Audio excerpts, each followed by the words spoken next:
तरुन चौहाना देग्लाय JEE pass जानानै Silchar NIT आव एडमिशन मोनबाय आरो बिथाङा निखावरि नखरनिफ्राय बिटिसिनि चिफ मानावगिरि हाग्रामा महिलारि सारा खोनाहैनानै जों मोनसे लाइमोन BPFनो 4,50,000 4.5 लाख फैसा तरुन चौहाननो होफैनो थाखाय जोंखौ बिटिसिनि चिफ हाग्रामा महिलारि सारा दैथायहरदों।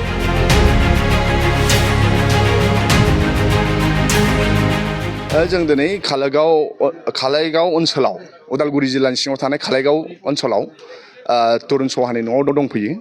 तरुन चौहाना देग्लाय JEE पास जानानै सिलचर NIT आव एडमिशन मोनबाय आरो बिथाङा निखावरि नखरनिफ्राय आरो बे निखावरि नखरनिफ्राय तरुन चौहाना सिलचर NIT आव एडमिशन मोननाय बाथ्राखौ बिटिसिनि चिफ मानावगिरि हाग्रामा महिलारि सारा खोनाहैनानै जों मोनसे लाइमोन BPFनो 4,50,000 4.5 लाख फैसा तरुन चौहाननो होफैनो थाखाय जोंखौ बिटिसिनि चिफ हाग्रामा महिलारि सारा दैथायहरदों।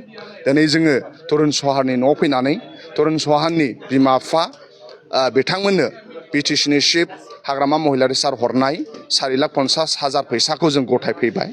आफा अबंलावरिनाव आर'ज खालामो तरुन चौहाना जेरै इन्जिनियार फरायनो थाखाय सिलचर NIT आव थांगोन बिथाङा मोजाङै मोजां मोनफ्रोमबो सेमिस्टारखौ फोजोबफैनो हाथों आरो नोंथांमोननि चेनेलनि गेजेरजों जाय बिटिसिनि रोंगौथि गोनां लाइमोनफोरा बेखौनो एग्जाम्पल ला दिनै तरुन चौहाना निखावरि नखरनिफ्रायबो रिजाल्ट मोजां पास खालामनायनि थाखाय NIT सिलचर एडमिशन मोननायनि थाखाय दिनै अनग्रा दङ।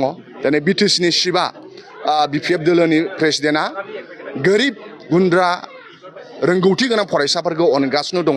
ओंखायनो जायफोरा रोंगौथि गोनां नोंसोर रावबो गैया साननो नाङा, नोंसोरखौ अनग्रा बिटिसिनि चिफ हाग्रामा महिलारि सारा दङ।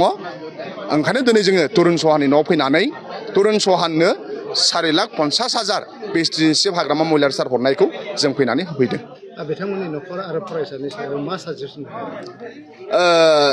जों बेखौल' लुबैयो बिथांमोनहा तरुन चौहाना जि थांखियाव सिलचर NIT आव एडमिशन लानो थांदों मोजां थांथों आरो मोजां जोबथों आरो बिटिसिनि चिफ हाग्रामा महिलारि सारा जि 4.5 लाख फैसा हरदों बे मोजां खामानियाव बाहायजानानै कर्सआ मोजां जोबथों बेखौल' जों मिजिंथियो।